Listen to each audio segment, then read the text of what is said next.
Fala pessoal, tudo bem? Meu nome é Renato Guerreiro, eu sou professor, sou pesquisador e hoje vou contar um pouquinho sobre o porquê que eu resolvi criar esse conteúdo. Bom, eu cresci numa cidade muito pequena do interior do Paraná chamada Ivaté, uma cidade que hoje que já cresceu bastante, tem mais ou menos uns 7.000 habitantes. Quando eu era criança eu brincava de laboratório junto com os meus primos no fundo da casa da minha avó.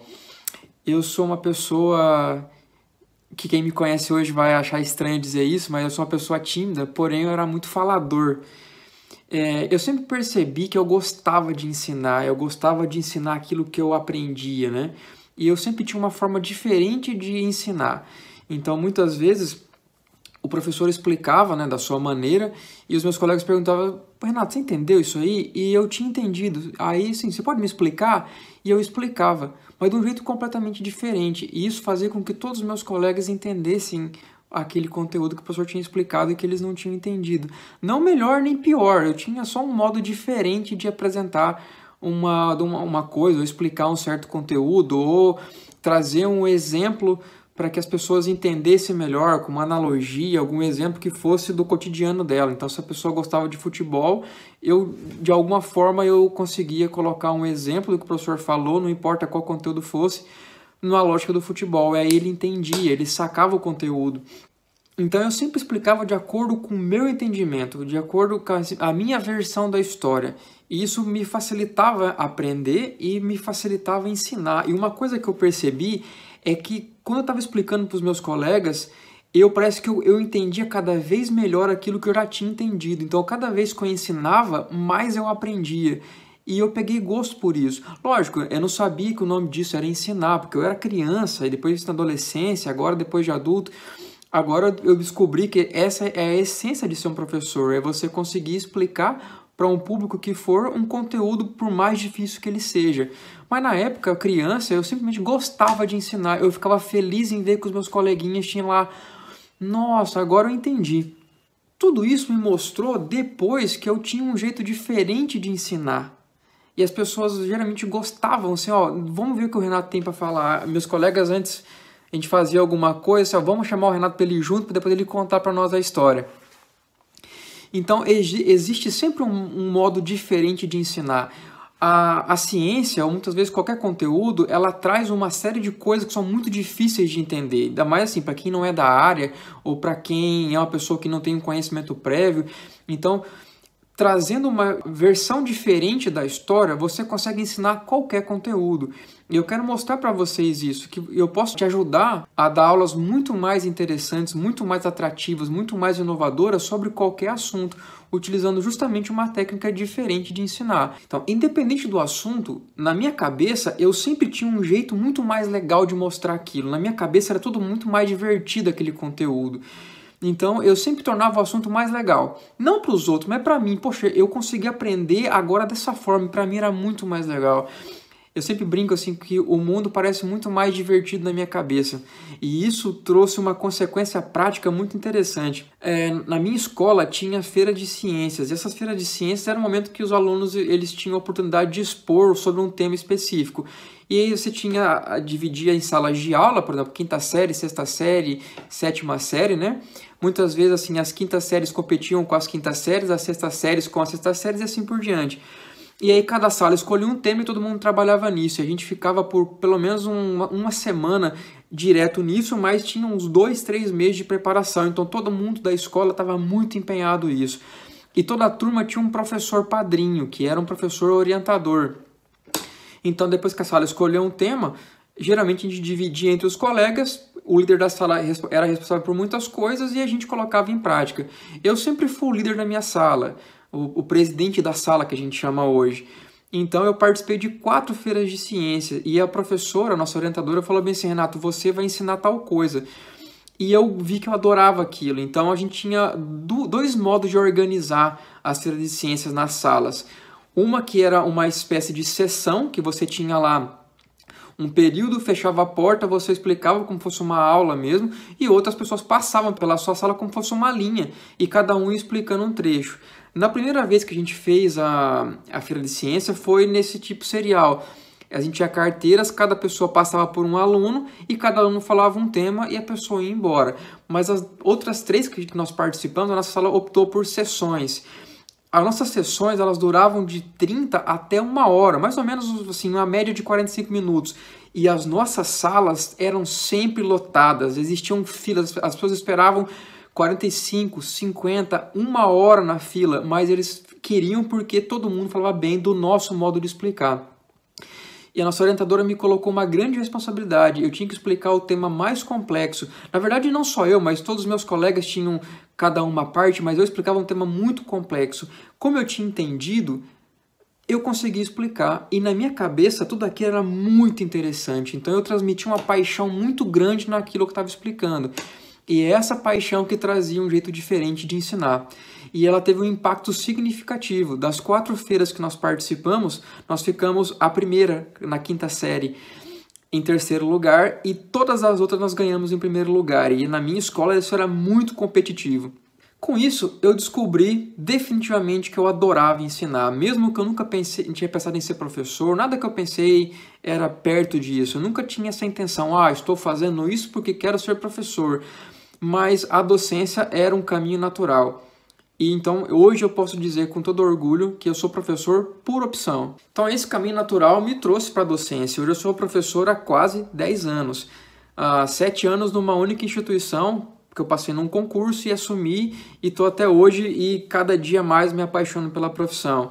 Porque aquilo que eu ensino, eu realmente tenho uma paixão muito grande, e ensinar me traz muito conforto.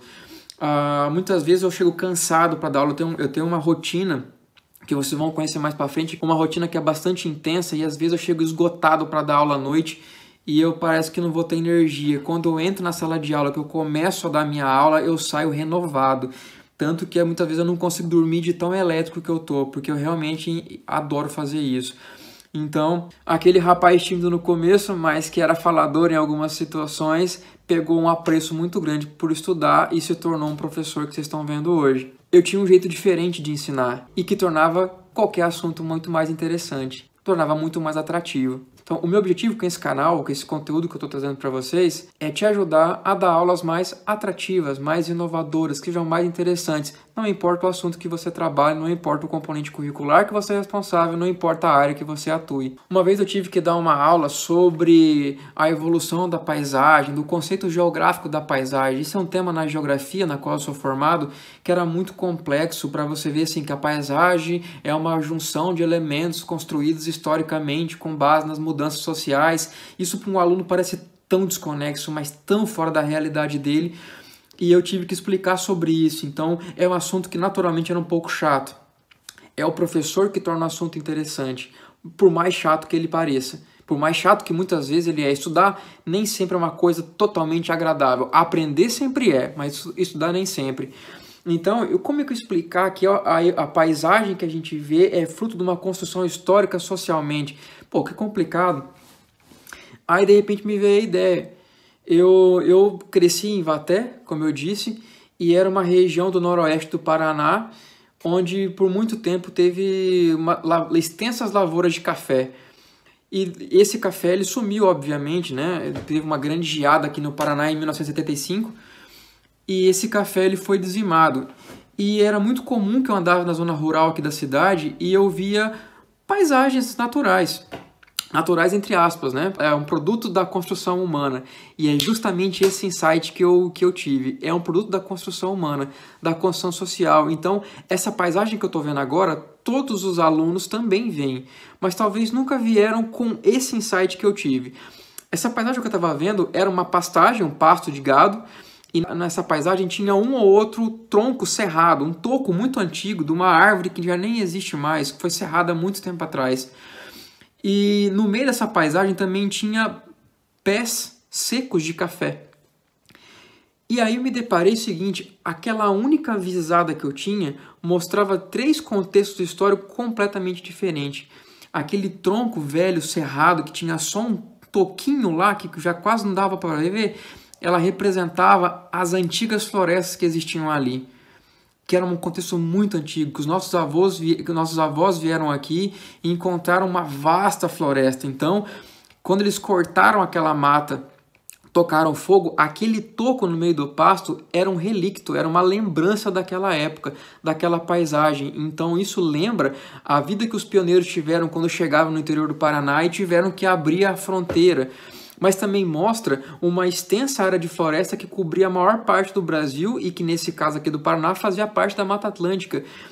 E aí você pode, desse ponto em diante, falar várias coisas. Mas eu tinha um foco, é mostrar a evolução da paisagem até então.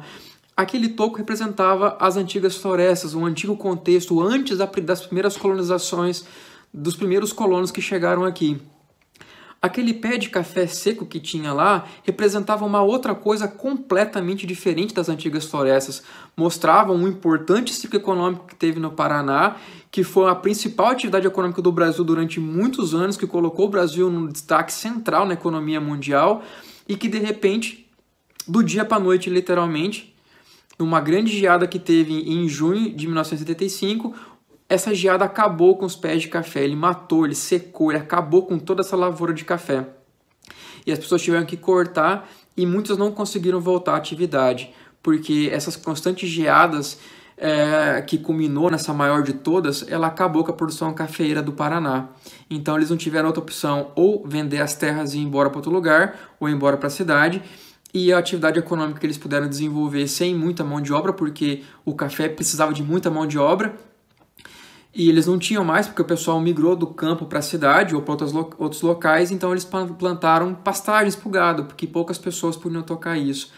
E na minha região, essa foi também uma atividade que deu início a um declínio muito grande. Então, na minha região, as pastagens elas eram sinônimo de um declínio econômico, mas naquela mesma visada eu tinha lá uma construção histórica na sua cara. Os pioneiros que chegaram derrubaram as florestas depois que plantaram o café.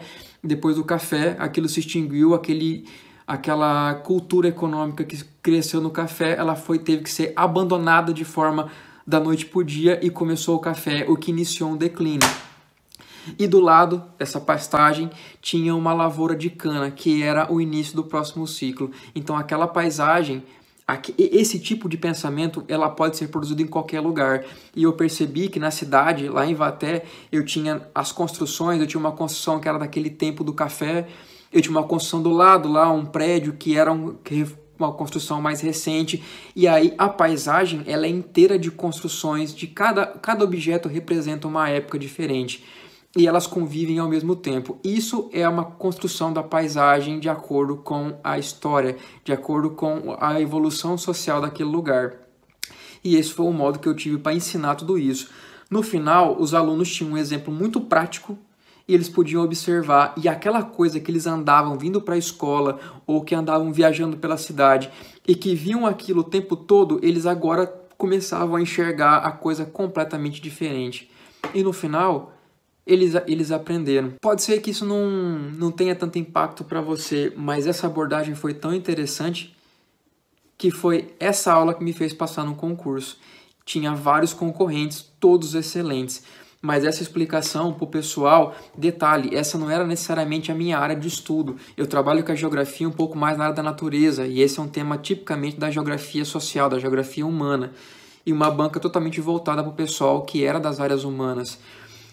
E esse foi uma coisa tão impressionante que depois de muitos anos eu reencontrei o pessoal que foi banca e eles me disseram que aquela tinha sido a melhor aula desse tema que eles já tinham visto. E não era uma especialidade minha, mas o modo com que eu enxergava isso tornou muito mais interessante aquele atrativo. E eu consegui passar em primeiro lugar e consegui alcançar a minha vaga no concurso. Então ela foi significativa.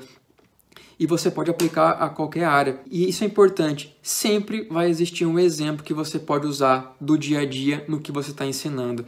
E eu convido você a fazer esse teste. Então é isso aí, pessoal. Se você colocar isso em prática, vai notar mudanças significativas nas suas aulas. Faça o teste e deixe aqui nos comentários. Me acompanhe nas redes sociais e até o próximo vídeo.